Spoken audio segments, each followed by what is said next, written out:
এই বেটা সওয়া কত টেনশন কাক কয়। স্যার এটা তো সহজ, এত সহজ প্রশ্ন পান। দে হবে এলা আগত ফাটালেসের বন্ধ কর ক আগত দেহম কত পাইস তুই। স্যার কম তাহলে, হ্যাঁ কোনো দায় দোষ হলে কিন্তু ধরেন না। ধরে নেন আপনি রাতের মধ্যে গাড়ি নিয়ে বেড়াইলেন, একটু ঘুরে বেড়াবেন বলে। হঠাৎ করে রাস্তার মধ্যে আপনি সিগন্যাল পেলেন একটা লাল টুকটুকে মাইয়ার, আপনার থেকে লিফট চাইবে লেগছে, আর আপনি লিফট দেওয়ার জন্য পাগল হয়ে গেলেন। লিফট দিবে যে হঠাৎ করে মাইয়াটা গাড়ির মধ্যে বেহুশ হয়ে গেল, আর আপনি হসপিটালে নিয়ে গেলেন। হসপিটালে নিয়ে যে অ্যাডমিট করলেন। অ্যাডমিট করার পরে আপনি খবর পাইলেন মাইসোটা প্রেগনেন্সি টেস্ট করার পরে আপনি আপনি ছাওয়াটার বাপ। টেনশন গেল ভাই। এবার আপনি ডিএনএ টেস্ট করা হল। ডিএনএ টেস্ট রিপোর্ট হল আপনি কোনোদিন বাবাই হবেন পাবেন না। এই র বন্ধ কর মাথাটা কেমন ভারবার ঠিক নিছি র আর কইস না হবে।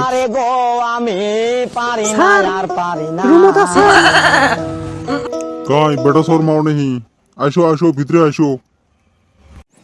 এ ডাইনি মাওটা আছে কি বেন কয় গো।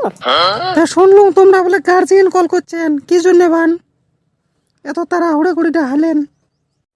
এ এ এ সুসে অল্প বাইরে যা তো বাইরে যা। এ তোর মাখানে তোর উপাখ্যান গুলো কম অল্প তোর গুণবিজ্ঞান গুলো। পিছনের দরজাটা কোন দিকে? ফটাফট ভাগা লাগবে। 1 2 3 চুম। তাকে ছাওয়া কি বাড়িতে পড়াশোনা করে না, রাস্তার মধ্যে টেউ টেউ গড়ি বেড়ায় খালি। কে কি হয়েছে? শুনবেন তোমার বেটার গুণকীর্তন, তাহলে শোনো। এই যে তোমাকে লিখতে দিছ হোমওয়ার্ক দেখো কি লিখছে। কুকুরের বিষয় লিখতে দিছ, কুকুরের উপরে তো রচনা লিখছে। কুকুর একটা গৃহপালিত জন্তু। কুকুরের 4টা ঠ্যাং, 2টা কান, একটা লেজ থাকে। এনে ভালোই পায় তো, ঠিকই তো আছে, কি হয়েছে? রাহায়ান এলাও গুণকীর্তন শুরু হয় নাই, আরো কি লিখছে দেহ। লিখছে ভাদ্র মাসে 2 মুখ কুত্তো দেখা যায়। গরুর বিষয় রচনা লিখবে দিছং লিখছে গরু একটা চতুষ্পদী প্রাণী। গরু দিয়ে আমরা হাল বোয়াই। গরুর 4টা ঠ্যাং, 2টা কান, একটা লেজ আছে। গরুর দুধ আমার সবার খুব প্রিয়।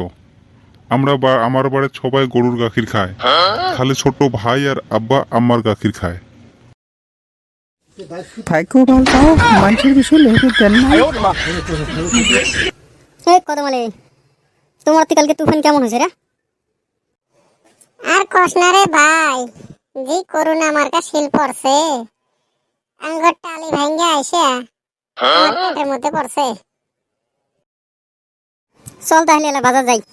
মাছের যা দাম, দুজন দুটো ডিম কিনে নিয়ে এলে যাবো। ওটাই পাশারে তেলে নুন টুন দিয়ে পেঁয়াজের ছাল ছড়ি দিয়ে ভর্তা করে খামো। না রে ভাই তুমি যাও, আমি ডিম কিনতে যাবো না।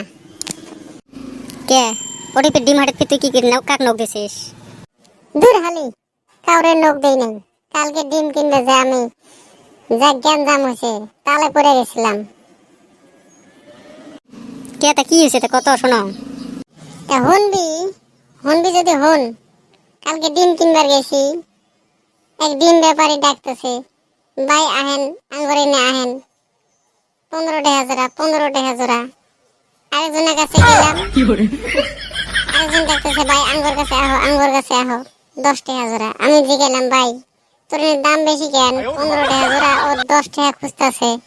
তখন কইলো যে না ব্যাপারটা বোঝো নাই, আমারটা হচ্ছে দেশি বাড়ির মুরগির ডিম, আর ওরটা হচ্ছে 7 ভাতারি।